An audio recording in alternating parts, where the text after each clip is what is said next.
A man not only of conscience but of action. The words chosen by Britain's Prince Harry to remember Nelson Mandela. He was speaking at an event at the United Nations in New York to mark Nelson Mandela International Day. It commemorates the birthday of the late great South African leader. Prince Harry delivered the keynote address describing Mandela as a man who inspired billions. He also used the occasion to condemn the war in Ukraine and the rolling back of constitutional rights in the US. This is a pivotal moment. A moment where multiple converging crises have given way to an endless string of injustices. A moment where ordinary people around the world are experiencing extraordinary pain. And in this moment, we have a choice to make. We can grow apathetic, succumb to anger, or yield to despair, surrendering to the gravity of what we're up against. Or we can do what Mandela did, every single day inside that 7 by 9 foot prison cell on Robben Island, and every day outside of it too. We can find meaning and purpose in the struggle. We can wear our principles as armor. Heed the advice Mandela once gave his son to never give up the battle even in the darkest hour.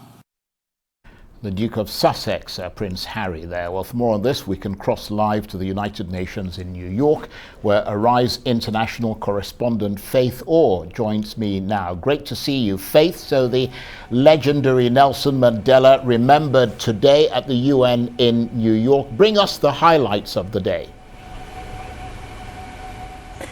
Well, as you just said there, Charles, the keynote address was given by Britain's Prince Harry.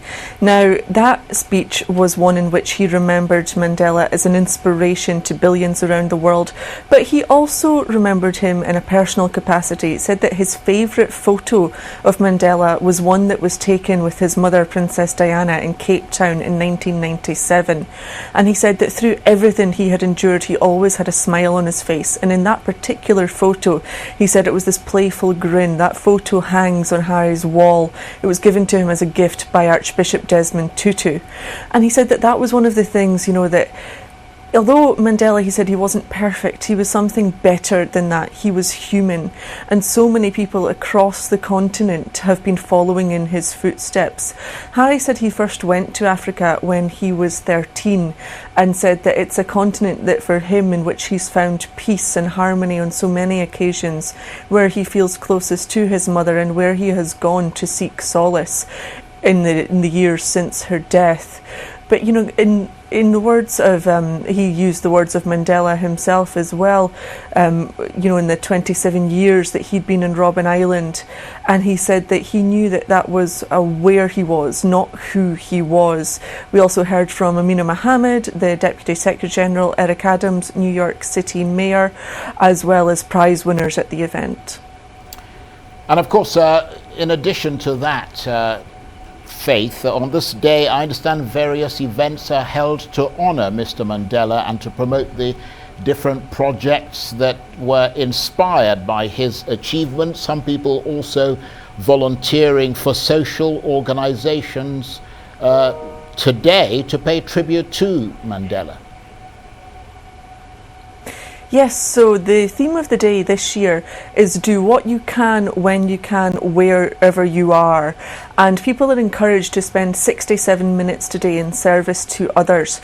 And that is in remembrance of the 67 years of his life that Mandela spent campaigning for change in service to others. Now, events are happening all around the world. There's always the annual event here at the United Nations, but it hasn't taken place the past couple of years, the prize giving. So, for instance, we heard from one of the people who actually won the Mandela Prize in 2020.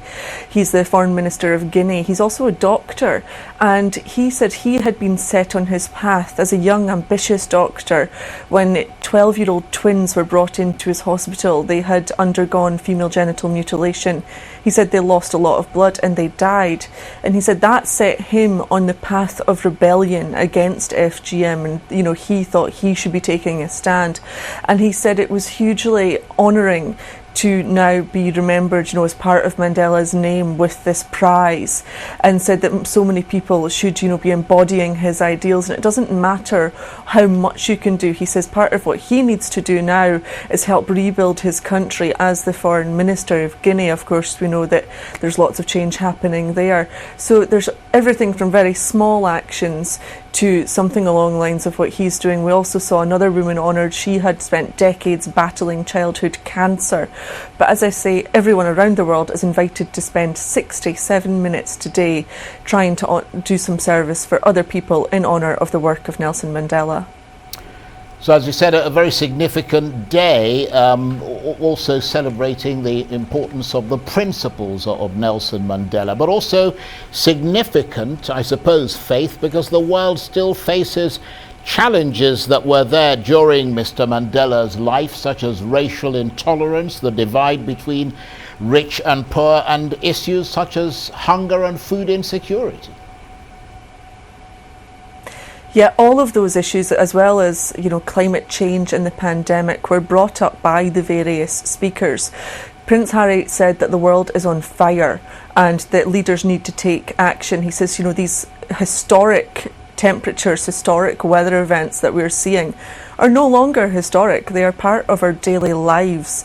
There was also several. We heard from New York Mayor Eric Adams, and he spoke about COVID and the issues of crime and said that it would be very easy for us to feel like we're in our own Robben Island jail. But he says these are temporary. This isn't a life sentence, and that leaders need to take action. Lots and lots of rallying calls for leaders to take action. We also heard from Amina Mohammed, of course, from Nigeria, and she described her childhood in Nigeria and said that she had been inspired by Mandela, and said that we need to embody what he said, is that there's no us and them, we're all in this together. So lots and lots of calls here for people to take action on climate change, on the pandemic, on the wealth gap between rich and poor, on gender inequality, and Prince Harry again saying that if we can all rally our humanity together, then there is going to be a way forward following in the footsteps of Mandela. Faith, thanks very much indeed. Arise international correspondent Faith Orr talking to me there from New York.